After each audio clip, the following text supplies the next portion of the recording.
কথা ঠিক না বেঠিক? যারা চাঁদাবাজি করত, ধর্ষণ করত, সেই চাঁদাবাজ পালিয়ে গেছে, এখনো চাঁদাবাজি বন্ধ হয় নাই। ধর্ষক পালিয়ে গেছে, এখনো বাংলাদেশে ধর্ষণ বন্ধ হয় নাই। কথা ঠিক কিনা বলেন? আমরা বলতে চাই, এই কোরআন এসেছে ধর্ষণ বন্ধ করার জন্যে, ছিনতাই বন্ধ করার জন্যে।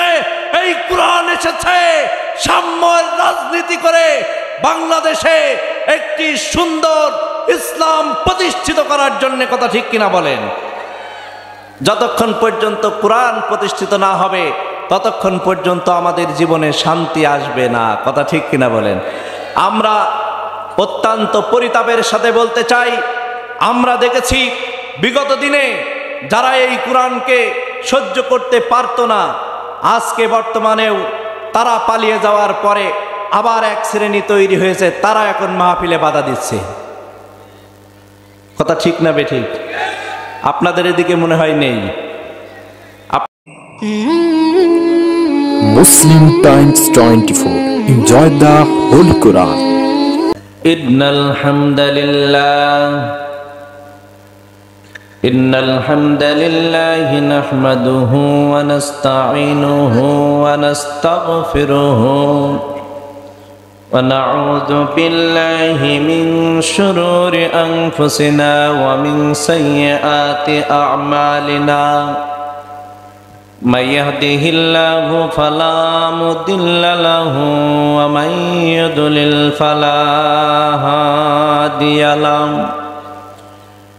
ونشهد أن لا إله إلا الله وحده لا شريك له ونشهد أن سيدنا وسندنا وحبيبنا ومولانا محمدا عبده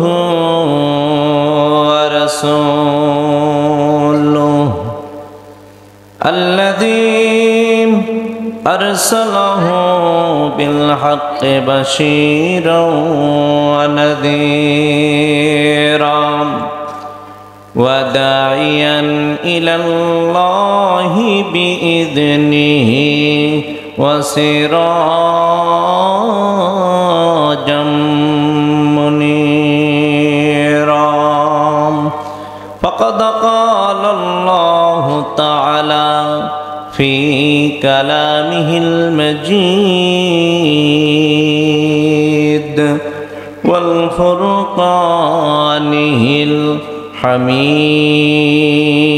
الحميد أعوذ بالله من الشيطان الرجيم بسم الله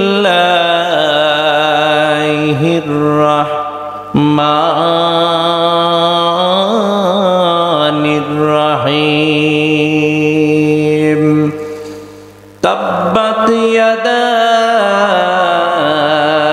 أبي لهب وتب ما أغنى عنه ماله وما كسب سيصلى نارا ذات لهب وامرأته حمالة الحطب في جيدها حبل من مسد وقال تعالى في شان حبيبه إن الله وملائكته يصلون على النبي يا أيها الذين آمنوا صلوا عليه وسلموا تسليما اللهم صل على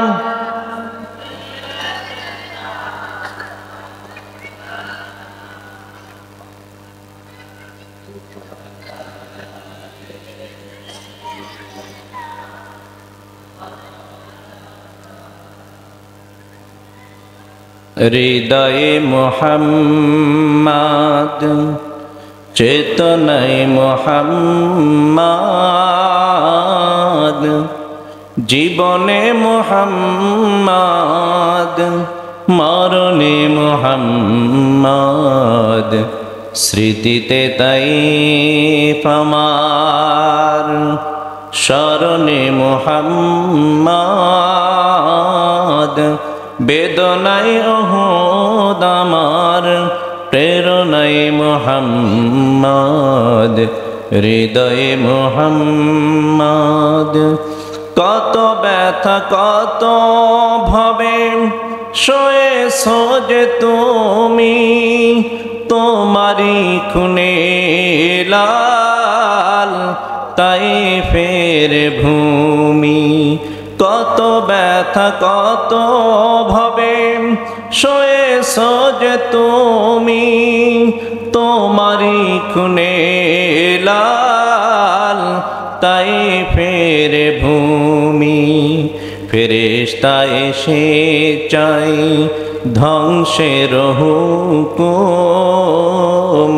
লৌহ মাখা মুহাম্মদ প্রাণেতে হযরত হে খোদা ক্ষমা করো এ তায়েফ বাসীর ওরা চেনেনি তো আমি যে মুহাম্মদ হৃদয়ে মুহাম্মদ আল্লাহুম্মা সাল্লি আলা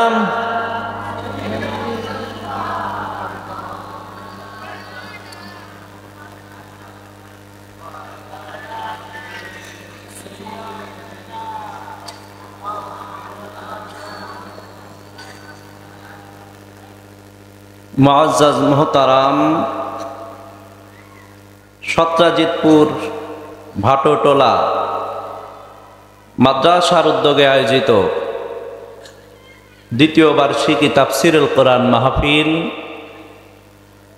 মাহফিলের সাহেবে সদর স্বনামধন্য ব্যক্তিত্ব অত্র এলাকার সুনির্বাচিত সুব্যক্তিত্ব সম্পন্ন ব্যক্তিত্ব সভাপতি আলহাজ মোহাম্মদ ইসহাক মাস্টার অবসরপ্রাপ্ত প্রধান শিক্ষক সত্রাজিত উচ্চ বিদ্যালয় বারাকাল্লাহু ফি হায়াতিক সকলে বলি আল্লাহুম্মা আমিন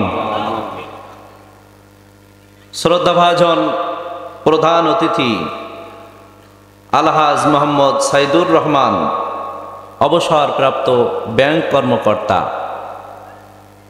সহ আজকের অনুষ্ঠানের বিশেষ অতিথিবৃন্দ আজকের অনুষ্ঠানে আলোচক হিসেবে সুমধুর কণ্ঠস্বর আমার শ্রদ্ধাভাজন অত্র এলাকার স্বনামধন্য আলেমে দ্বীন বিশিষ্ট ওয়াইজ আলহাজ মাওলানা মোহাম্মদ দুরুল হুদা আশিকি সাহেব সহসভাপতি বাংলাদেশ মাজলিসুল মুফাসসিরিন চাঁপাইনবাবগঞ্জ জেলা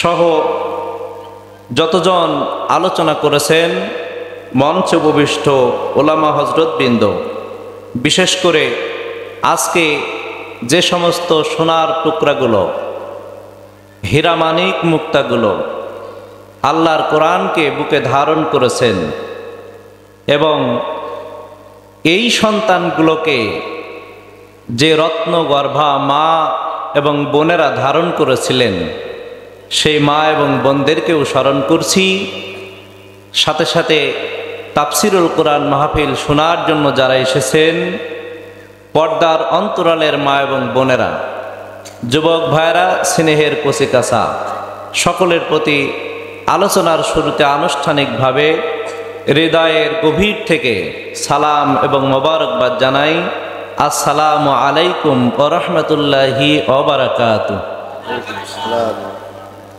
আমার প্রিয় ভাইরা, আপনারা কি তাফসিরের মাহফিল এখন অনেক রাত, এতে কি আপনারা খুশি না বেজার? রাগ করেছেন কে কে একটু হাত তুলে দেখান। রাগ করেছেন কে কে একটু হাত তুলে দেখান। আল্লাহ আমাদের সবাইকে বারাকা দিয়ে ভরে দিন, সকলে বলি আমিন।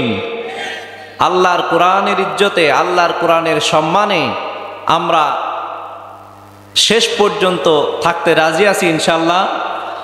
আল্লাহ পাক রব্বুল আলামিন আমাদের সকলকে কবুল করুন, সকলে বলি আল্লাহুম্মা আমিন।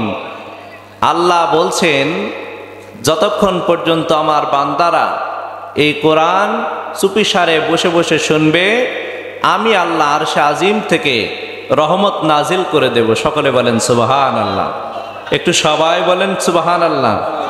সুতরাং আমরা সেই রহমত প্রাপ্ত বান্দাদের অন্তর্গত হতে চাই। আল্লাহ পাক রব্বুল আলামিনের প্রিয় হাবিবকে স্মরণ করছি, যার মাধ্যমে আমরা এই কোরআন পেয়েছি, যে ইসলাম পেয়েছি। আজকে যেই নবীর উপরে আল্লাহ পাক রব্বুল আলামিনে কোরআন নাজিল না করলে আমরা হেদায়েত প্রাপ্ত হতাম না, সেই নবীকে আমরা স্মরণ করছি। আল্লাহ পাক রব্বুল আলামিনের সেই হাবিবের সাথে আমাদের যে সম্পর্ক, সেতু বন্ধন আল্লাহ পাক রব্বুল আলামিন আরো অটুট করে দিন, সকলে বলি আল্লাহুম্মা আমিন। আমাদের আজকের আলোচনার শুরু লগ্নে আপনাদের কাছে আমি আপনাদের সবার পরিচিত সূরা লাহাব তেলাওয়াত করেছি। এই সূরাটি আপনারা সবাই জানেন। সূরাটির আলোকে ইসলাম এবং জাহিলিয়াতের দ্বন্দ্বের শুরু কোথায় এবং তার চূড়ান্ত পরিণতি কি, সূরা লাহাবের মধ্যে আল্লাহ পাক রব্বুল আলামিন সে বিষয়ে কি বলেছেন, আমরা অল্প কিছু শিক্ষা বাড়িতে নিয়ে যেতে চাই। রাজি আছেন সবাই ইনশাআল্লাহ? আমরা আল্লাহ পাক রব্বুল আলামিনের এই কিতাবের বিশাল অংশ থেকে ছোট্ট একটি সূরা লাহাব আমরা তেলাওয়াত করলাম।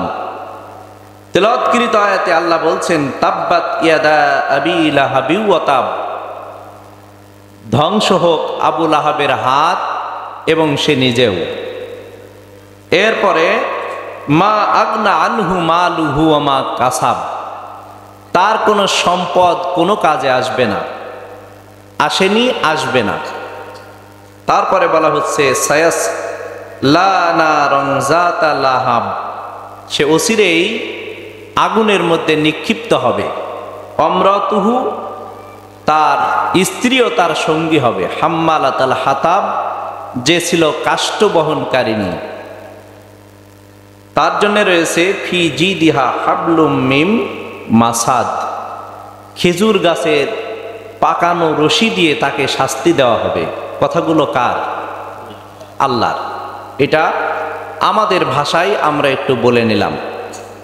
এখন আমরা দেখব এই সূরাটি কোন প্রেক্ষাপটে, কোন অবস্থায় আল্লাহ পাক রব্বুল আলামিন নাজিল করেছিলেন। সেই প্রেক্ষাপটের সাথে আমাদের বর্তমানের সময়ের সাথে আমরা একটু মিলিয়ে তারপরে বাড়িতে যেতে চাই। রাজি আছেন সবাই ইনশাআল্লাহ? একান্ত প্রিয় বন্ধুরা, মহান রব্বুল আলামিন এই বিশাল কিতাবের মধ্যে বর্ণনা করে দিয়ে বললেন, তাব্বাত ইয়াদা আবি লাহাবি ওয়া তাব মা আগনা আনহু মালুহু ওয়া মা কাসাব। এই সূরাটি আল্লাহ পাক রব্বুল আলামিন এমন একটি প্রেক্ষাপটে নাজিল করেছিলেন, যেই প্রেক্ষাপটে আল্লাহর নবীর উপরে আবু লাহাব আল্লাহর নবীর উপরে অত্যাচার করেছিল, নির্যাতন করেছিল, আল্লাহর নবীর দিকে পাথর নিক্ষেপ করেছিল। লম্বা চওড়া ইতিহাস থেকে আপনাদেরকে আমি স্মরণ করিয়ে দিতে চাই, আল্লাহর নবী ছিলেন এই পৃথিবীর সবচাইতে ভালো মানুষ। কথা বলেন ঠিক কিনা? আল্লাহর নবী এমন চরিত্রের অধিকারী ছিলেন, স্বয়ং কুরআনুল কারীমে আল্লাহ বলছেন, ওয়া ইন্নাকা লাআলা খুলুকিল আযীম।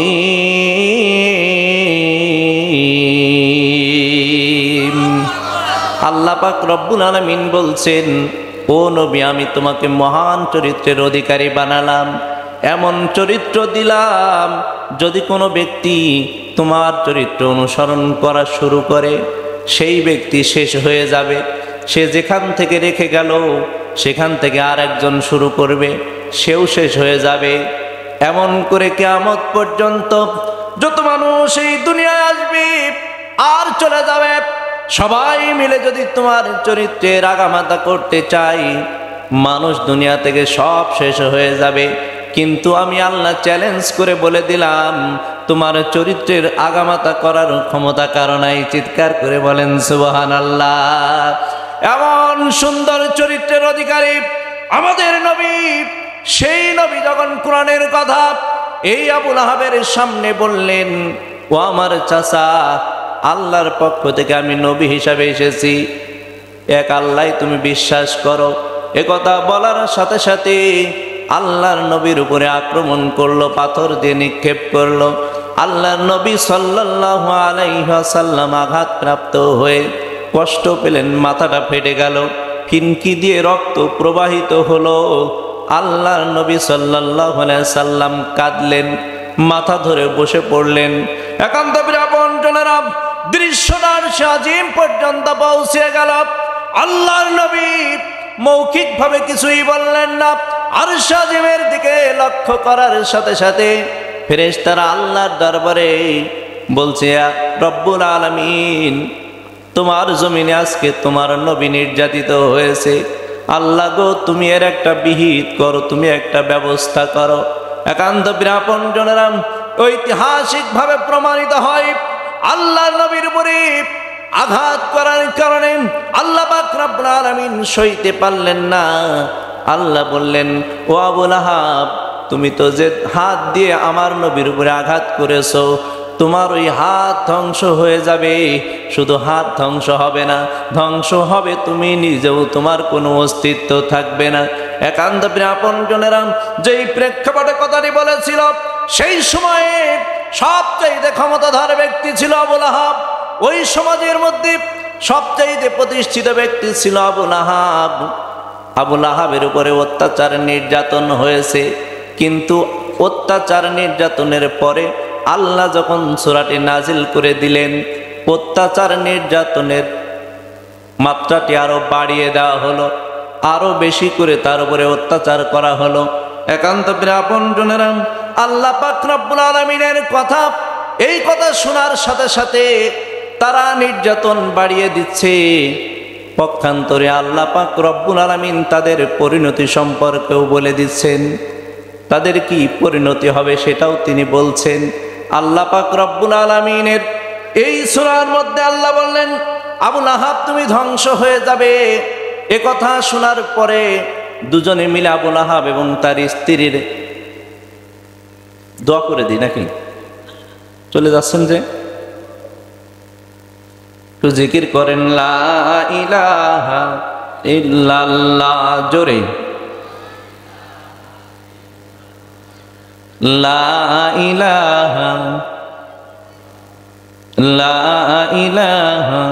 ইল্লাল্লাহ।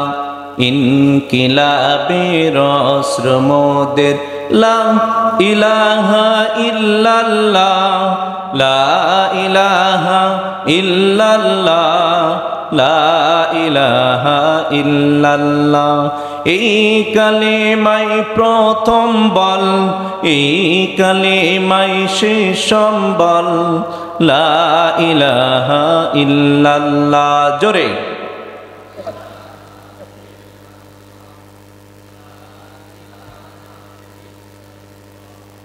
লা ইলাহা ইল্লাল্লাহ, লা ইলাহা ইল্লাল্লাহ। একান্ত আপনজনেরা আল্লাহ সুবহানাহু ওয়া তাআলা এই কিতাবের মধ্যে যখন বলে দিলেন, আবু লাহাব তুমি ধ্বংস হয়ে যাবে, আবু লাহাব চিন্তা করলো, আমি এত ক্ষমতার মালিক, আমার এত ক্ষমতা, এত দাপট, এত টাকা পয়সা, মুহাম্মদ এতিম, তার বাবা নাই, তার মতো একটা মানুষ বলছে আমি নাকি ধ্বংস হয়ে যাব, এটা কোনোদিনই সম্ভব নয়। একান্ত আপনজনেরা প্রথম নম্বর কথা, আল্লাহর নবী যখন এই আয়াতটা তেলাওয়াত করেছেন, তাচ্ছিল্যের সাথে, অবজ্ঞার সাথে সেটাকে বয়কট করলো। বয়কট করার পরে দীর্ঘদিন পার হয়ে গেল, আল্লাহ নবীর দেওয়া এই আয়াত বাস্তবায়ন হলো না।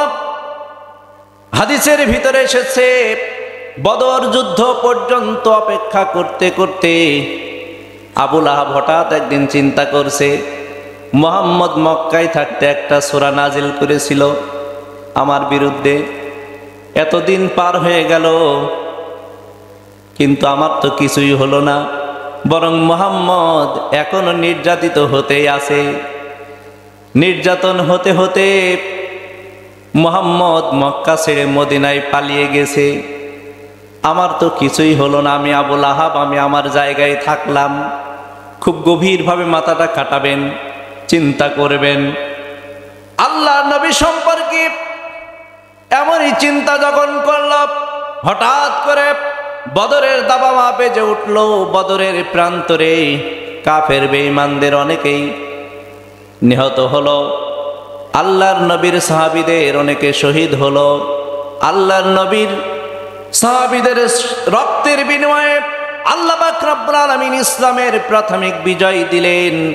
এই বিজয় দেখে হঠাৎ করে আবু লাহাবের মধ্যে একটা চিন্তা চলে আসলো, আবু জাহেল নিহত হলো, বড় বড় নেতারা সব মরে গেল, এখন আমার কি হবে? এই চিন্তা যখন তার মনের মধ্যে ঢুকলো, ইতিহাসের মধ্যে এসেছে 1 সপ্তাহের মধ্যে তার শরীরে ঘা ফুটে গেল, বড় বড় বসন্ত ফুটে গেল। তারপরে সে কয়েকদিনের মধ্যে মৃত্যুবরণ করলো। একান্ত আপনজনেরা এই মৃত্যুর সময় তার ভয়ঙ্কর রোগ আল্লাহ দিয়েছিলেন। শুধু তাই নয়, এই রোগে সে এমনভাবে দুর্গন্ধযুক্ত জীবনযাপন সে করেছিল, এত সম্পদ, এত টাকা পয়সা, এত রূপ যৌবন সবগুলো তার শেষ হয়ে গেল। এমনকি স্ত্রী সন্তানেরা তাও তার চিকিৎসার জন্য কোনো টাকা পয়সা ব্যয় করলো না। সে যখন অসুস্থ হলো তার নিকট কেউ গেল না। শুধু তাই নয়, সে যখন মৃত্যুবরণ করলো তার লাশটা দাফন করার জন্য কেউ গেল না। অনেক দিন তার লাশটা মাটিতেই পড়ে থাকলো। ইতিহাসের মধ্যে এসেছে কয়েকজন মেথর ডেকে নিয়ে এসে তারপরে তার সেই পচা গলা লাশটাকে কোনো মতে একটা গর্ত করে তার মধ্যে পুঁতে ফেলা হয়েছে। একান্ত আপনজনেরা, এই আয়াত দ্বারা যেটা আমি বোঝাতে চাই, আল্লাহ সুবহানাহু ওয়া তাআলা বলছেন, আবু লাহাব, তোমার যেই হাত আমার নবীর বিরুদ্ধে ব্যবহার হয়েছে, ওই হাত আমি আল্লাহ পাক রব্বুল আলামিন ধ্বংস করে দেব। কথা বলেন ঠিক না বেঠিক? খুব খেয়াল করে বোঝার চেষ্টা করেন।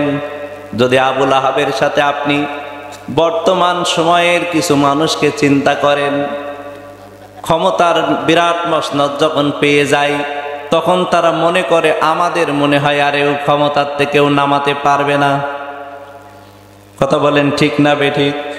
বিগত দিনে আমরা দেখেছিলাম বাংলাদেশের জমিনে ইসলামী আন্দোলন, কোরআনের তাফসীর মাহফিল থেকে শুরু করে কোরআনের তালিম পর্যন্ত, মা বোনদের তালিম পর্যন্ত বাংলাদেশ থেকে বন্ধ করার জন্য ষড়যন্ত্র চলেছে। কথা বলেন ঠিক না বেঠিক?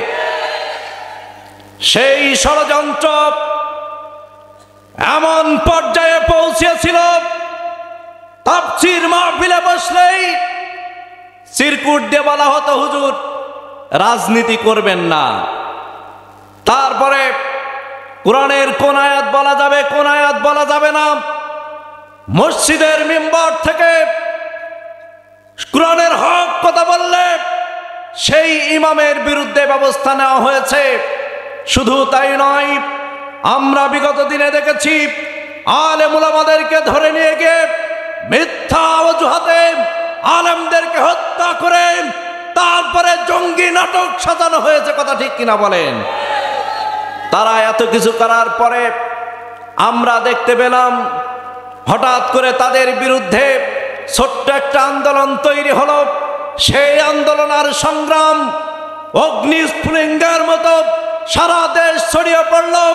ছোট্ট ছোট্ট বাচ্চাদের হাতেই এমন পরাজিত জয় বরণ করতে হলো, বাংলার জমিনে জায়গা হলো না, পাশের দেশে মামাবাড়ি দিল্লি গিয়ে অবস্থান করা লাগলো। কথা ঠিক কিনা বলেন?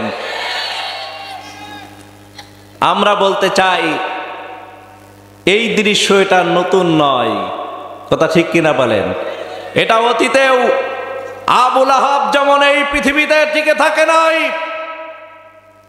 বাংলাদেশের মানুষের সামনে প্রমাণিত সত্য, বিগত দিনের জালিম সরকার আলেম উলামাদেরকে ফাঁসি দিয়ে কোরআনের পাখি আল্লামা দেলোয়ার হোসেন সাঈদী সাহেবকে জেলের অন্ধ প্রকোষ্ঠে নির্মমভাবে হত্যা করার পরেও ইসলামকে ঠেকাতে পারে না, এই কথা ঠিক কিনা বলেন? আমরা বলতে চাই এখান থেকে শিক্ষা গ্রহণ করতে হবে। শিক্ষা গ্রহণ করার দরকার আছে না নাই? এই শিক্ষা কেন নিতে হবে? আমরা যদি আজকে জুলাই পরবর্তী বাংলাদেশের কথা একবার বলি, তাহলে দেখা যাবে অতীতে চুরি হতো, যারা চুরি করত তারা পালিয়ে গেছে, কিন্তু বাংলাদেশে চুরি এখনো বন্ধ হয় নাই, কথা ঠিক না বেঠিক? যারা চাঁদাবাজি করত, ধর্ষণ করত, সেই চাঁদাবাজ পালিয়ে গেছে, এখনো চাঁদাবাজি বন্ধ হয় নাই। ধর্ষক পালিয়ে গেছে, এখনো বাংলাদেশে ধর্ষণ বন্ধ হয় নাই, কথা ঠিক কিনা বলেন? আমরা বলতে চাই এই কোরআন এসেছে ধর্ষণ বন্ধ করার জন্য, ছিনতাই বন্ধ করার জন্য। এই কোরআন এসেছে সাম্যের রাজনীতি করে বাংলাদেশে একটি সুন্দর ইসলাম প্রতিষ্ঠিত করার জন্য, কথা ঠিক কিনা বলেন? যতক্ষণ পর্যন্ত কোরআন প্রতিষ্ঠিত না হবে ততক্ষণ পর্যন্ত আমাদের জীবনে শান্তি আসবে না, কথা ঠিক কিনা বলেন? আমরা অত্যন্ত পরিতাপের সাথে বলতে চাই, আমরা দেখেছি বিগত দিনে যারা এই কোরআনকে সহ্য করতে পারতো না, আজকে বর্তমানেও তারা পালিয়ে যাওয়ার পরে আবার এক শ্রেণী তৈরি হয়েছে, তারা এখন মাহফিলে বাধা দিচ্ছে, কথা ঠিক না বেঠিক? আপনাদের এদিকে মনে হয় নেই, আপনাদের এখানে মনে হয় বাধা দেয় না।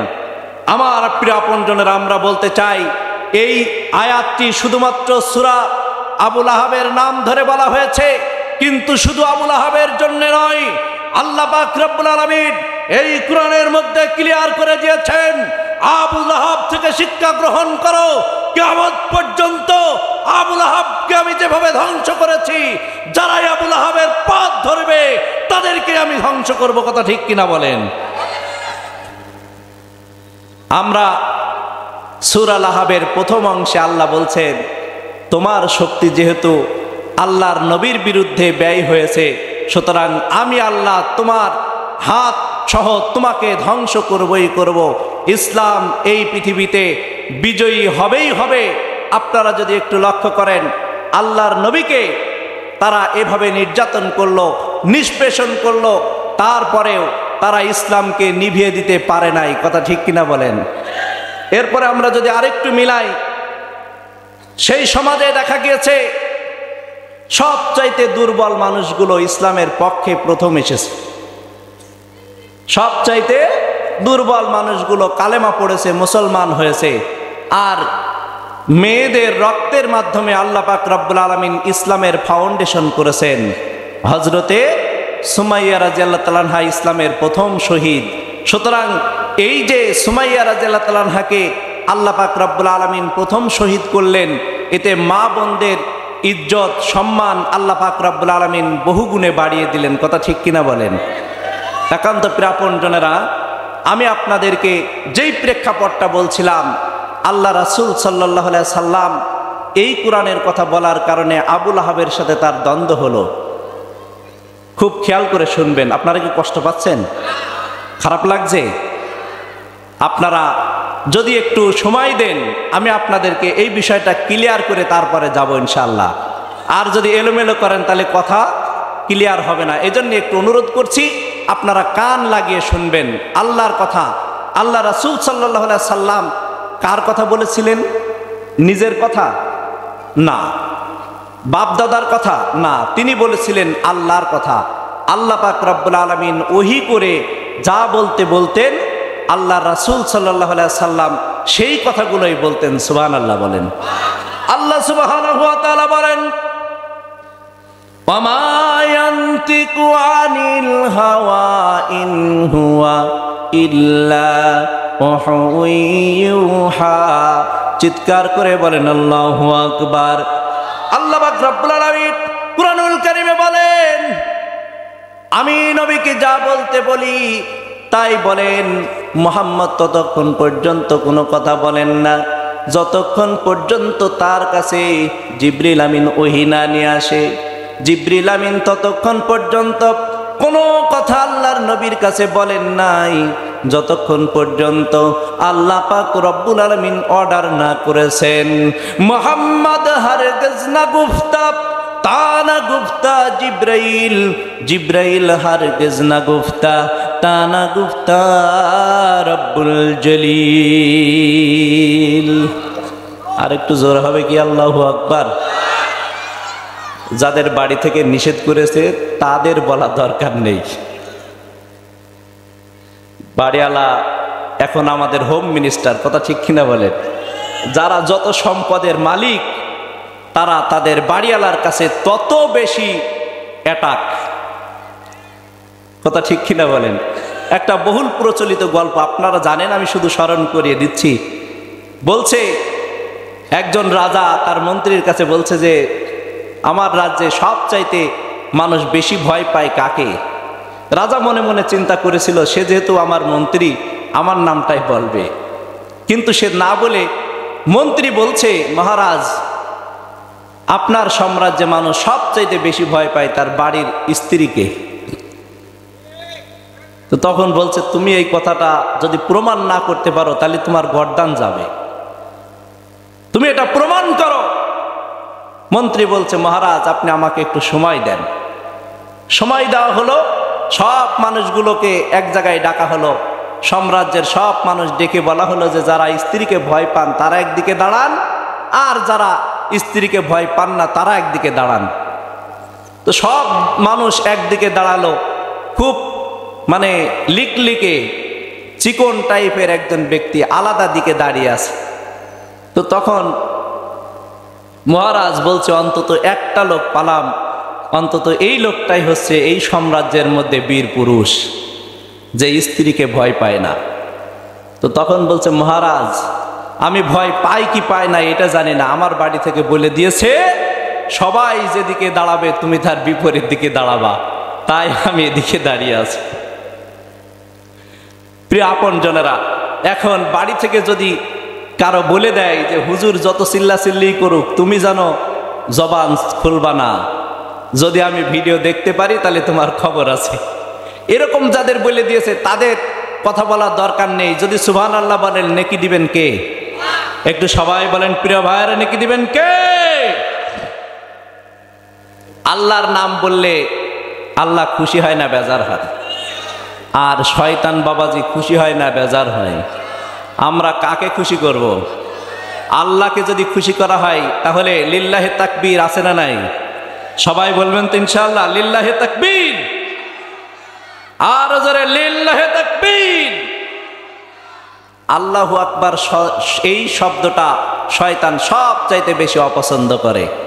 একান্ত প্রিয় আপনজনের, আমি যে কথা বলছিলাম, আল্লাহ রাসূল সাল্লাল্লাহু আলাইহি সাল্লামকে আল্লাহ এই পৃথিবীতে কোরআন দিয়ে পাঠালেন।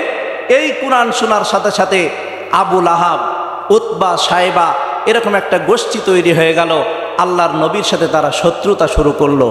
এই শত্রুতা কি জমি জায়গা নিয়ে, ক্ষমতা নিয়ে, কোনো নারীকে নিয়ে?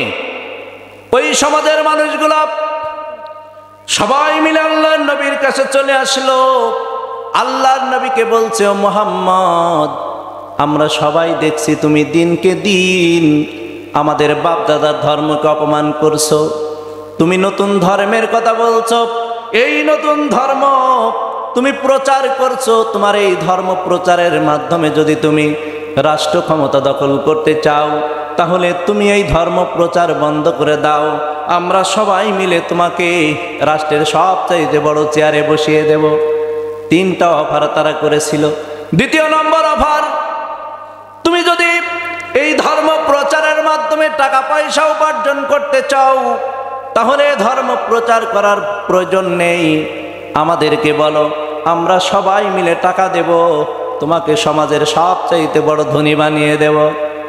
একান্ত আপনজনেরা 3 নম্বরে তারা অফার করলো, মুহাম্মদ তুমি ধর্ম প্রচারের মাধ্যমে যদি কোনো নারীকে বশীকরণ করতে চাও, কোনো নারীকে বিবাহ করতে চাও, ধর্ম প্রচার বন্ধ করে দাও, আমরা সবাই মিলে সেই নারীকে তোমার হাতে তুলে দেব। আল্লাহর নবী বলেছিলেন, সমাজের গণ্যমান্য মানুষেরা, আপনারা সবাই মিলে যে অফারগুলো দিয়েছেন এগুলো তো করা সম্ভব। আমার এক হাতে যদি আপনারা চন্দ্র নিয়ে এসে দেন, আর এক হাতে যদি আমার সূর্যটা তুলে দেন, তারপরেও আমি যে কোরআন নিয়ে এসেছি, আমি যে কোরআনের কথা বলা শুরু করেছি, আমার জীবন চলে যেতে পারে, কিন্তু আমি এই কোরআনের দাওয়াত বন্ধ করব না। চিৎকার করে বলেন আল্লাহু আকবার।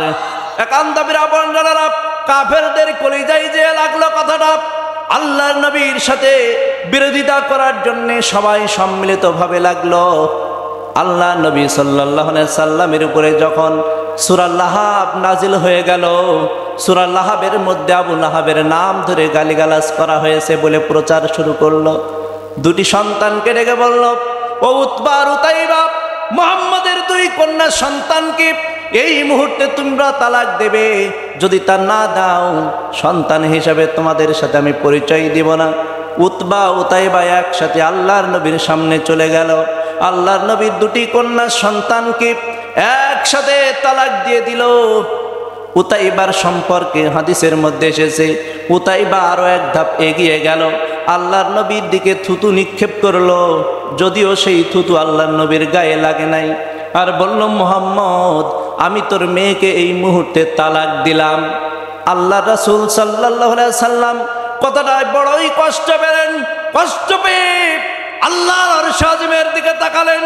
আরশ আজিমের দিকে তাকিয়ে বলছেন, রব্বুল আলামিন, আমি তো কোনো ব্যক্তিগত স্বার্থে তোমার কথা বলে নাই, তোমার বলে কোনো কিছু চালিয়েও দেই নাই, বরং তোমার কথাগুলো বলার কারণে আজকে এই আবু লাহাবের 2টি সন্তান আমার 2 মেয়েকে তালাক দিয়ে গেল, আমার দিকে থুতু নিক্ষেপ করলাম।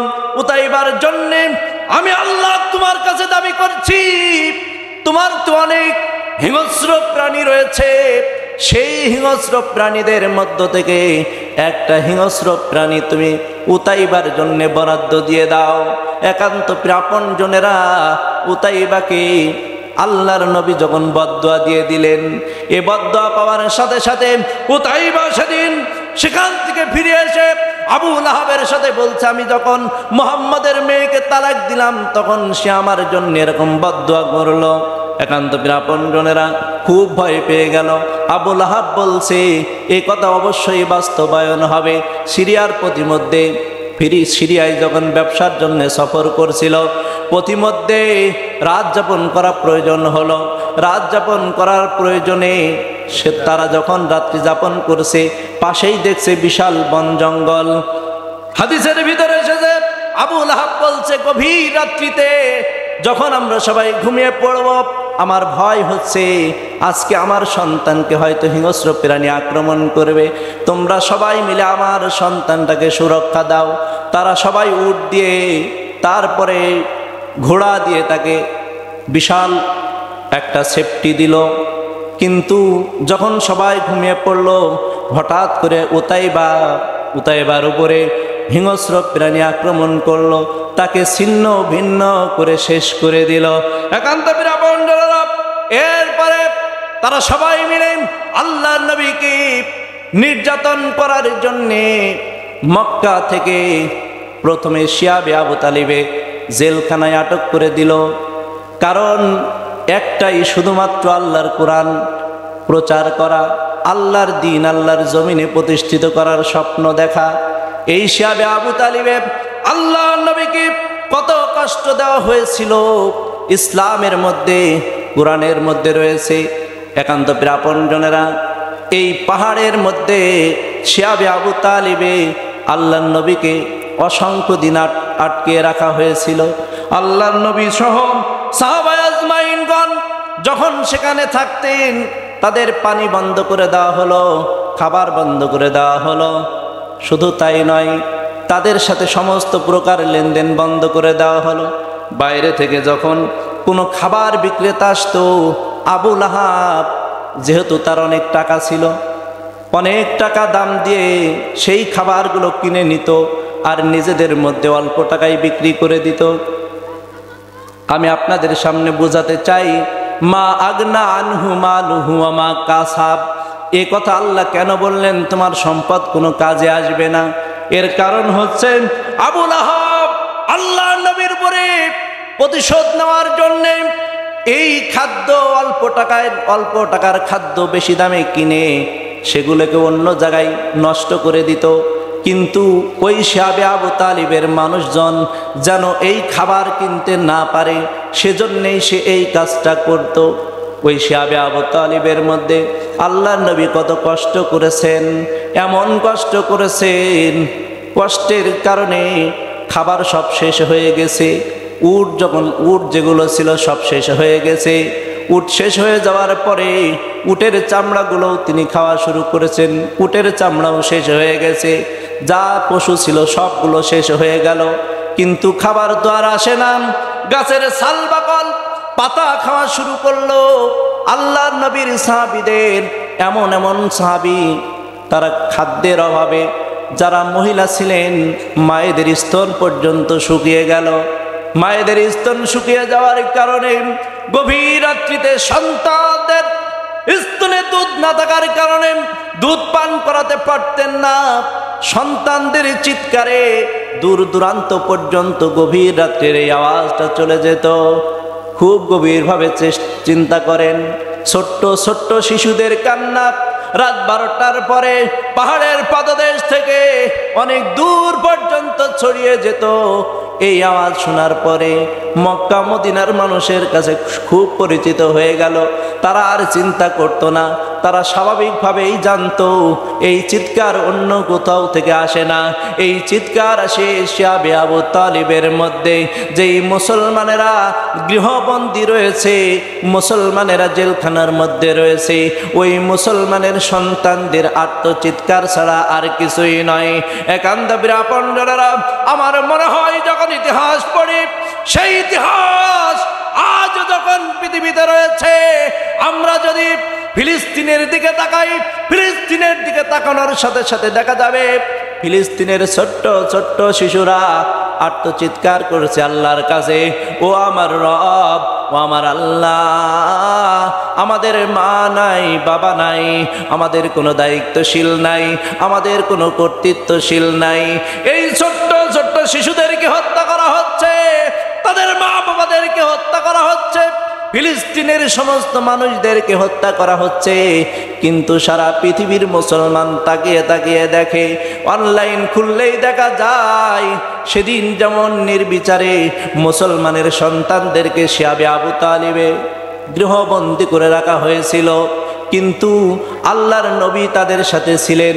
সাহাবায়ে আজমাইনদের পক্ষ থেকে হাদিসের মধ্যে এসেছে, ক্ষুধার যন্ত্রণা নিয়ে আল্লাহর নবীর সাহাবীরা যখন জীবন যাপন করতেন, এই জীবন যাপন করা অবস্থায় ক্ষুধার যন্ত্রণা নিয়ে আল্লাহর নবীর সামনে আসার সাথে সাথে আল্লাহর নবীর চেহারা দেখে তাদের জীবনের সব ক্ষুধা মিটে যেত। আল্লাহর নবীর চেহারা দেখার সাথে সাথে তাদের আর কোনো তৃষ্ণা থাকতো না, তৃষ্ণা মিটে যেত, ক্ষুধা যন্ত্রণা নিবারণ হয়ে যেত। শুধু তাই নয়, এমন আল্লাহর নবী চাঁদ মাখা মুখ দেখে তারা আবার নিজেকে বাঁচিয়ে তোলার জন্য শক্তি সঞ্চার করত। কিন্তু বর্তমান সময়ে আমরা দেখছি এই ফিলিস্তিনের মুসলমানদেরকে নির্বিচারে মারা হচ্ছে, কিন্তু পৃথিবীর কোনো মুসলমান তাদের সাহায্যে এগিয়ে আসছে না। আমরা যদি জিজ্ঞাসা করি, কোরআন বলে দাও এই ফিলিস্তিনের ছোট্ট শিশুদের কি অপরাধ, কেন তাদের মারা হচ্ছে, আল্লাহর কোরআন উত্তর দিয়ে দেবে, ওমা নাকামু মিনহুম ইল্লা আইয়ুমিনু বিল্লাহিল আজিজিল হামিদ। আরেকটু জোরে বলা যাবে কি আল্লাহু আকবার? আল্লাহ পাক রব্বুল আলামিন বলেন, এই মানুষগুলোর কোনো অপরাধ নাই, একমাত্র অপরাধ হচ্ছে তারা আল্লাহর জমিনে একমাত্র আল্লাহকে রব বলে মেনে নিয়েছে, প্রশংসিত আল্লাহর গোলামি করছে। এই গোলামি করার কারণে কাফের বেঈমানেরা আজকে ঐক্যবদ্ধ হয়েছে। তারা সবাই মিলে আমার এই উম্মতদেরকে শেষ করে দেওয়ার পরিকল্পনা করেছে। কিন্তু আমি আল্লাহ পাক রব্বুল আলামিন শপথ করেছি, এই কুরআনুল কারীম কিয়ামত পর্যন্ত আমি বুলন্দ করে রাখব। আমরা দেখতে পাচ্ছি আজকে মুসলমানদেরকে নিধন করার জন্যে কাফের বেঈমানেরা সবাই ঐক্যবদ্ধ হয়েছে, কথা ঠিক কিনা বলেন? মুসলমানদের এই কোরআনকে নিষিদ্ধ করার জন্যে আপনারা দেখছেন পৃথিবীর দেশে দেশে ঐক্যবদ্ধভাবে তারা প্রচেষ্টা চালিয়ে যাচ্ছে। কিন্তু আল্লাহর কোরআন দিন দিন আরও বেশি প্রজ্বলিত হচ্ছে। আপনারা যদি লক্ষ্য করেন এই কাশ্মীরের মুসলমানদেরকে কিভাবে নির্যাতন করা হচ্ছে, ফিলিস্তিনের মুসলমানদেরকে নির্যাতন করা হচ্ছে, লেবাননের মুসলমানদেরকে নির্যাতন করা হচ্ছে, সারা দুনিয়ার মুসলমানদেরকে শেষ করে দেওয়ার জন্য ইহুদি খ্রিস্টান বৌদ্ধরা ঐক্যবদ্ধভাবে যখন ষড়যন্ত্র করছে, ঠিক সে সময় এক শ্রেণীর মুসলমানেরাও তাদের দাবিদারিতে ব্যস্ত, কথা বলেন ঠিক না বেঠিক? আজকে মুসলমানদের বিপক্ষে মুসলমানেরাই লেগে গিয়েছে। মুসলমানদের চিরশত্রু ভারত, এটা বুঝতে বাঙালি জাতি বাংলাদেশিরা যতদিন পর্যন্ত দেরি করবে, বাংলাদেশের মুসলমান বাংলাদেশে ইসলাম প্রতিষ্ঠিত হতে ততই দেরি হবে, কথা ঠিক কিনা বলেন?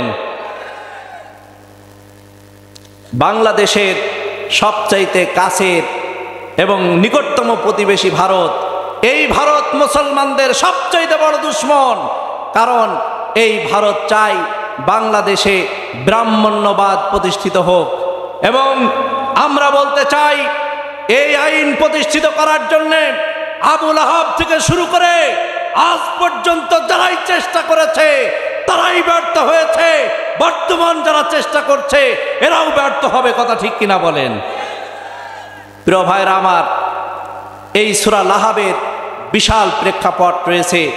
এই সূরা লাহাব আমাদেরকে যেই শিক্ষা দেয়, সেই শিক্ষাটার প্রথম নম্বর শিক্ষা হচ্ছে, যদি কোনো শক্তি ইসলামের বিপক্ষে ব্যবহার হয়, সেই শক্তি নির্মূল হবেই হবে, পৃথিবীর কেউ ঠেকাতে পারবে না, কথা ঠিক কিনা বলেন?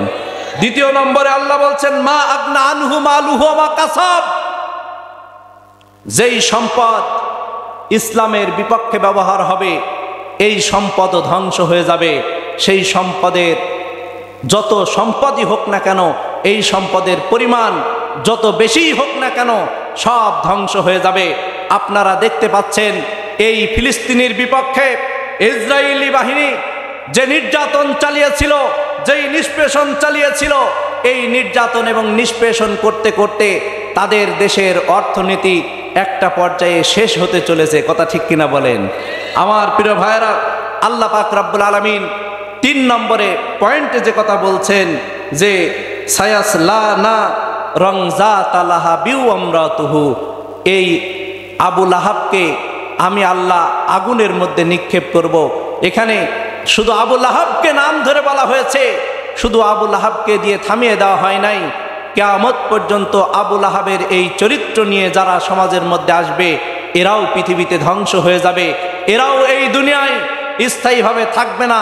এদেরকে আল্লাহ অবশ্যই ধ্বংস করবে, এদেরকেও জাহান্নামের মধ্যে নিক্ষেপ করবে। আজকে আমরা যে কথা এই 3টা পয়েন্টের উপরে যদি আমরা একটু চিন্তা করি, তাহলে দেখা যাবে প্রথম নম্বর, যাদের শক্তি আছে তারাই ইসলামের বিপক্ষে শক্তিটা ব্যয় করছে। ইহুদি খ্রিস্টানদের সাথে সাথে আমাদের দেশের মুসলমানেরা আজকে সেই ইহুদিদের পক্ষ নেয়। আজকে কথা বলতে গেলেই বলে, মুসলমানের কি এখনো রাষ্ট্র পরিচালনা করার মতো শক্তি আছে? হুজুররা কি দেশ চালাতে পারবে? এরকম কথা আছে না নাই? বলেন আছে না নাই? এই যে হুজুর, উনি মাদ্রাসা পরিচালনা করতে পারছেন, উনি ইমামতি করতে পারছেন, উনি সৎভাবে জীবনযাপন করতে পারছেন, ওনার স্ত্রীকে পর্দায় রেখে খুব সামান্য ইনকামে উনি সফলভাবে জীবনযাপন করতে পারছেন, অথচ উনি মেম্বারি করতে পারবেন না। কারণ আমাদের ওইদিকে বলে, আপনাদের এদিকে বলে কিনা আমি জানি না, বলে যে মসজিদ হচ্ছে পবিত্র জায়গা, হুজুররা এখানে ঠিক আছে, কিন্তু যেই জায়গায় মেম্বাররা বসে, তার মানে ইউনিয়ন পরিষদ, এটা হচ্ছে চোরেদের জায়গা। এখন আমি বলি, যেই ব্যক্তি নিজে মুখে এই প্রচারণা চালাচ্ছেন, অথচ উনি নিজেও মেম্বার হওয়ার জন্য চেষ্টা করছেন, আমি জিজ্ঞাসা করতে চাই, আপনি কি চুরি করার জন্য ওখানে যেতে চান? এই যে চোর, কিছু কথা ঠিক আমরা দেখেছি, বিগত দিনে যারা এই মেম্বার থেকে পার্লামেন্টের সদস্য পর্যন্ত হয়েছিল, তারা সব টাকা, এত টাকা চুরি করেছে, চুরি করতে করতে আর কোনো জায়গা নাই, এমন চুরি করেছে নিজের টাকার হিসাব নিজেও জানে না, এত বেশি চুরি করেছে, বাংলাদেশটাকে ধ্বংস করে দিয়েছে। কথা ঠিক কিনা বলেন?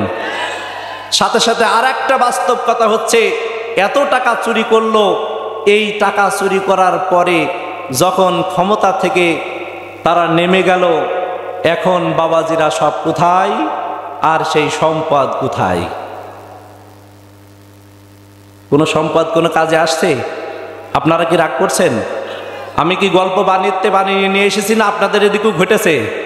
বিগত দিনে আপনারা জানেন, আমি ব্যক্তিগতভাবে ছোট্টবেলা থেকে আল্লামা দেলোয়ার হোসেন সাঈদী সাহেবের রাজনৈতিক কারণে নয়, শুধুমাত্র তিনি কোরআনের পাখি, তার ওয়াজ শুনতে শুনতেই আমি বড় হয়েছি, তার প্রতি আমার একটা অগাধ ভালোবাসা ছিল। কিন্তু যেদিন দেখলাম বাংলাদেশের সর্বোচ্চ আদালত হাইকোর্টে যখন তাকে নিয়ে যাওয়া হলো, সেই হাইকোর্টের একজন বিচারপতি শামসুদ্দিন মানিক, সে প্রকাশ্যে আমাদের নায়েবে রাসূল মরহুম আল্লামা দেলোয়ার হোসেন সাঈদী রাহিমাহুল্লাহকে প্রকাশ্যে সে রাজাকার বলেছিল, রাজাকার বলে গালি দিয়েছিল, অপমান করেছিল। আল্লাহ পাক রব্বুল আলামিন তার সেই বিচার হাসরের ময়দানে নয়, বাংলাদেশে তার জীবিত অবস্থায় এখন বর্তমানে সেই তার আদালতে তাকে আবার আসামির কাঠগড়ায় দাঁড় করিয়ে পৃথিবীর ইতিহাসের চূড়ান্ত প্রতিশোধ আল্লাহ নিয়েছেন। কথা বলেন ঠিক না বেঠিক?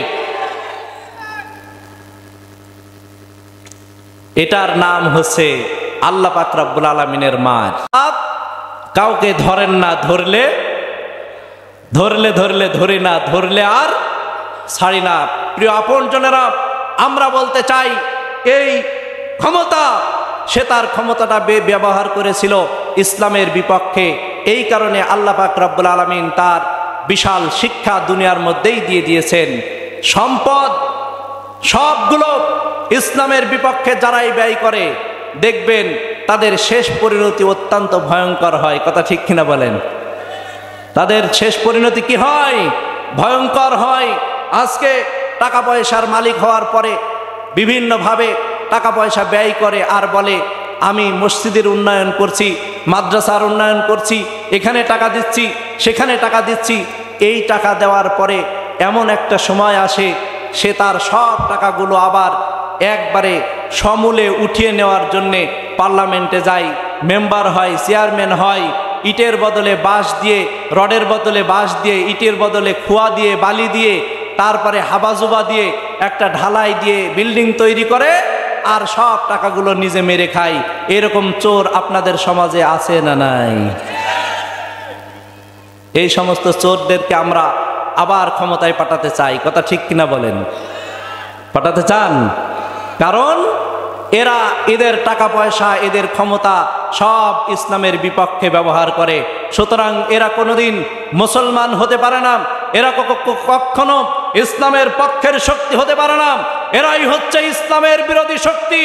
এই সমস্ত কর্মকাণ্ড যারা করে, এরাই হচ্ছে আবু লাহাবের সঠিক উত্তরসূরি। কথা বলেন ঠিক না বেঠিক? আমরা বলতে চাই, বাংলাদেশের 90% মুসলমানের দেশে একজন মুসলমান বেঁচে থাকতে এই শয়তানের তৈরি করা তন্ত্রমন্ত্র বাংলার জমিনে আমরা কায়েম হতে দেব না। কথা বলেন ঠিক না বেঠিক? সেই কারণে যদি বাংলাদেশ আলেম উলামাদের পক্ষ থেকে একটা বার ডাক আসে, সেই ডাকে যদি বলা হয় কে কে আছো নিজের স্ত্রীকে বিধবা করার জন্য? কে আছো তোমার সময় এসেছে ইসলামের জন্য শহীদ হয়ে নিজের কন্যা সন্তানকে এতিম বানাতে চাও? কে আছো তার পিতামাতাকে সন্তান হারা করতে চাও? কে কে রাজি আছেন? আল্লাহকে দুহাত তুলে দেখান।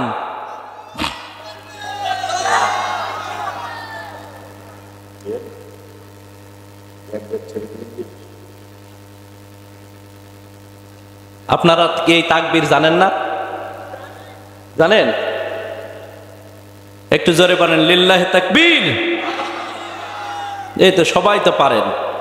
বললেন না যে ভয় করছে যে হুজুর এখন তো ওয়াজ করে বাড়ি চলে যাবে, আমাদের যদি এই চিল্লা চিল্লি দেখে তাহলে কালকে খবর আছে সকালে। এ ভয় কি এখনো আছে? আছে নাকি ভাই আমার? আমি আপনাদেরকে বলি, আমাদের উপরে অনেক নির্যাতন হয়েছে। আমি নিজে কারাবরণ করেছি। আমার নামে 14-15টা মামলা ছিল। আমরা যখন মঞ্চে উঠেছি আমাদের নাম শুনলে সেই মাহফিল বন্ধ করে দেওয়া হয়েছে। কিন্তু আমরা এখনো পর্যন্ত আমাদের জায়গায় আছি।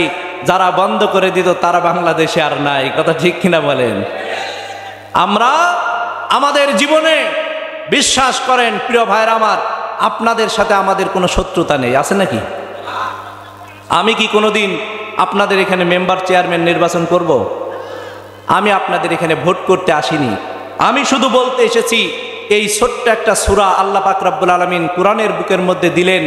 এই ছোট্ট সূরার মধ্যে যেই শিক্ষা আল্লাহ পাক রব্বুল আলামিন রেখেছেন, যদি এই শিক্ষার সাথে আমরা গাদ্দারি করি আমাদেরও বিপদ আছে না নাই?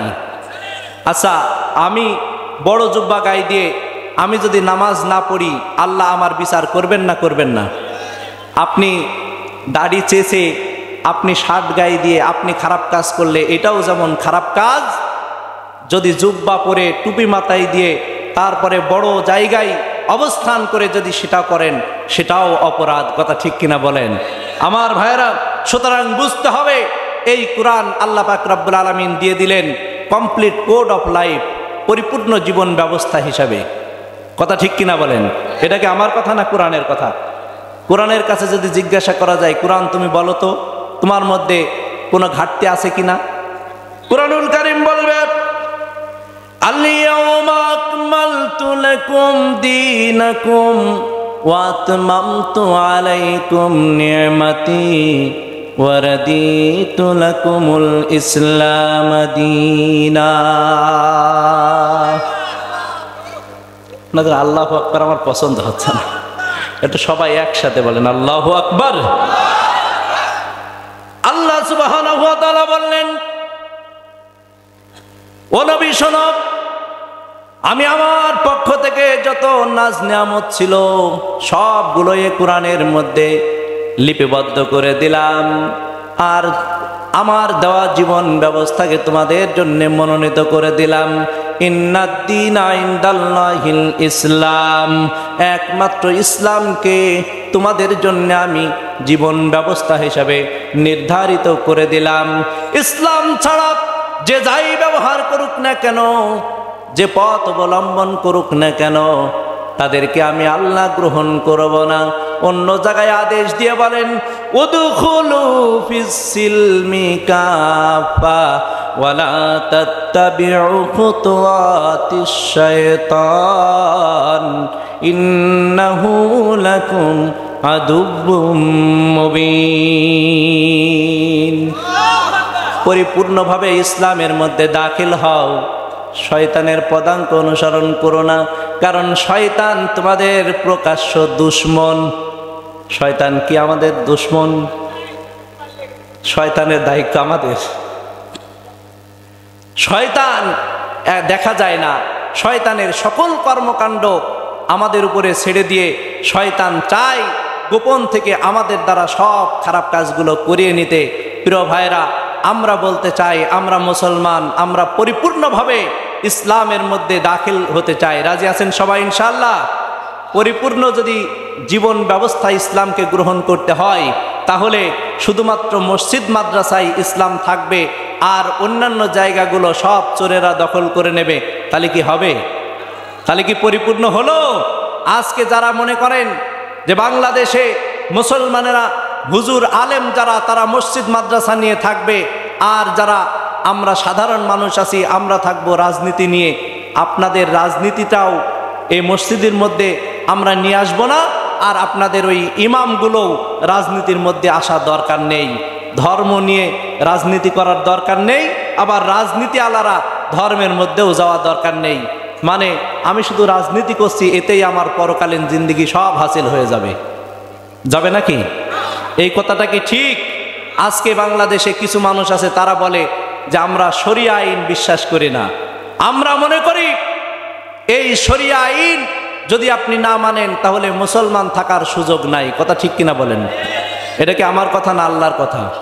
যদি কোরআন পরিপূর্ণ জীবন ব্যবস্থা হয় তাহলে আপনাকে বুঝতে হবে এই সূরা আল-আহজাবের যে শানে নুজুল রয়েছে, তারা কিন্তু আল্লাহর নবীকে বলেছিল, ও নবী কুল ইয়া আইয়ুহাল কাফিরুন লা আ'বুদু মা তা'বুদুন ওয়ালা আনতুম আ'বিদুনা মা আ'বুদ। বাড়ি যে পড়ে নেবেন, এই সূরার মধ্যে আল্লাহ বলছেন, হে নবী কাফেরদেরকে বলে দাও তোমরা যার ইবাদত করো আমি তার ইবাদত করি না, আমি যার ইবাদত করি তোমরা তার ইবাদত করো না। লাকুম দীনুকুম ওয়ালিয়া দিন, তোমাদের ধর্ম তোমাদের আর আমাদের ধর্ম আমাদের। এটা হচ্ছে কাফেরদের সাথে মুসলমানদের স্থায়ী বন্দোবস্ত। এখন মুসলমানদের মধ্যে এরকম একটা শ্রেণী তৈরি হয়ে গিয়েছে, মুসলমানরা বলে, মুসলমানদেরই একটা অংশ তারা বলে আমরা আর ইসলাম নিয়ে রাজনীতি করতে চাই না, আমরা ইসলাম বেশি বেশি মানতে চাই না, আমরা কোরআন বেশি বেশি মানতে চাই না। আমার মতো কিছু হুজুরও আছে তারাও বলে এ অমুক হুজুরদের আকিদা খারাপ আর অমুকদের আকিদা ভালো। কথা ঠিক কিনা বলেন? আমি নাম ধরে বলতে চাই না, আপনারা বুঝে নেবেন। সমাজের মধ্যে এই ধরনের ফিতনার সাথে কোনো মুসলমান থাকতে পারে না। মুসলমানরা জীবিত থাকলে কোরআন নিয়ে থাকবে, মুসলমানরা কবরে গেলে কোরআন নিয়ে যাবে, মুসলমানরা সংসদে গেলে কোরআন নিয়ে যাবে, মুসলমানরা মসজিদে গেলে কোরআন নিয়ে যাবে। এই মুসলমান যেখানেই থাকবে সেখানেই কোরআন, মুসলমানদের কলিজার সাথে কোরআনের সম্পর্ক রয়েছে। ও আমার চাঁপাইনবাবগঞ্জের মুসলিম জাতিকে বলতে চাই, এই কোরআন থেকেই আমাদেরকে বিরত রাখতে চাই। ইহুদি খ্রিস্টান এবং মুনাফিকেরা কথা বলেন ঠিক না বেটে? আমরা বলতে চাই এই কোরআনের জন্যই আমরা আমাদের জীবন দিয়ে দেব, রক্ত দেব, শহীদ হব, তারপরেও কোরআন থেকে এক চুল পরিমাণ পিছু পা হটবো না। কথা ঠিক কিনা বলেন? আমার ভাইরা, কোরআনের দাওয়াত নিয়ে এসেছিলাম, কোরআন থেকেই যে কথাগুলো এলোমেলো বললাম। অনেক রাত আপনাদের ঘুম আসছে আমি বুঝতে পারছি। আপনারা আমাকে অনেক রাত্রে দিয়েছেন, আসলে এত রাত্রে আলোচনা করার অভ্যাসও আমার নেই। আর আপনাদের অবস্থা আমার মনে হচ্ছে যে আপনারা ঘুমিয়ে যাবেন, এজন্য কষ্ট হচ্ছে। আমি কষ্ট আপনাদেরকে দিতে চাই না। খাস মেসেজ হচ্ছে এই কোরআন যতক্ষণ পর্যন্ত পার্লামেন্টে না পৌঁছাবে, এই কোরআন যতক্ষণ পর্যন্ত আমাদের মাথার চুল থেকে পায়ের নখ পর্যন্ত প্রত্যেকটা জায়গায় এটা আমল না হবে, ততক্ষণ পর্যন্ত আমাদের কর্ম শেষ হবে না। কথা ঠিক কিনা বলেন? আমাদের এই যুদ্ধ চলতেই থাকবে, আমাদের এই সংগ্রাম চলতেই থাকবে। প্রিয় ভাইরা, আমরা যদি আপনাদেরকে জিজ্ঞাসা করি আজকের এই কোরআন মুখস্থকরণ, আজকের এই আয়োজন, এটা কি কারণে? এটার একমাত্র কারণ হচ্ছে এই সমাজের মধ্যে ইসলামকে প্রতিষ্ঠিত করা। কথা ঠিক কিনা বলেন? এই কোরআন যতক্ষণ পর্যন্ত সমাজের মধ্যে প্রতিষ্ঠিত না হবে ততক্ষণ পর্যন্ত আমরা এর কল্যাণ পাব না।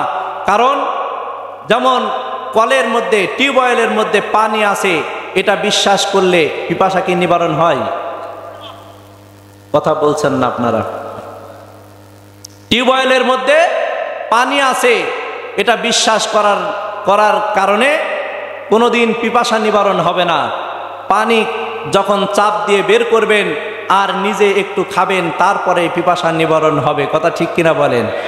এই কোরআন শান্তি প্রতিষ্ঠা করতে পারে, এটা বিশ্বাসের নাম হচ্ছে ঈমান। আর যখন এটা পুরা সমাজের মধ্যে বাস্তবায়ন করে আমরা এটার উপকার ভোগ করব, সেটার নাম হচ্ছে ইসলাম। আর সেটা যখন আমরা পুরাপুরি করব তখন আমরা হব মুসলিম। কথা ঠিক কিনা বলেন? এটা হচ্ছে সার সংক্ষেপ কথা। এই ইমানদার এবং মুসলমান যখন আমরা নিজেদেরকে দাবি করব, তখন আমাদের উপরে পরীক্ষা আসবে, আমাদের উপরে বিপদ আপদ আসবে, আমাদের উপরে মুসিবত আসবে। অনেকে মনে মনে করেন যে হুজুররা ভুল যদি না করে তাহলে এত হুজুরির ফাঁসি কি এমনি এমনি হয়? বলেন, এরকম কথা আপনাদের সমাজে আছে না নাই? এই কথাগুলো কারা বলে? এই কথাগুলো বলে এই কারণে যে ইসলামকে দামিয়ে দেওয়ার জন্যে বিভিন্ন ধরনের ষড়যন্ত্র, তারই একটা অংশ হিসাবে এই কথাগুলো বলে। আমি আপনাদেরকে জিজ্ঞাসা করতে চাই, আল্লাহর নবীকে কেন অত্যাচার করেছিল কাফেরেরা? আল্লাহর নবী কি কোনো অপরাধ করেছিলেন? আল্লাহর নবীর কোনো অপরাধ ছিল না। আল্লাহর নবী ছিলেন এই পৃথিবীর সবচাইতে ভালো মানুষ, যার চরিত্রের সার্টিফিকেট দিয়েছেন স্বয়ং রব্বুল আলামিন, কিন্তু তাকেও নির্যাতন করা হয়েছে। কথা ঠিক কিনা বলেন? Muslim Times 24. Enjoy the Holy Quran.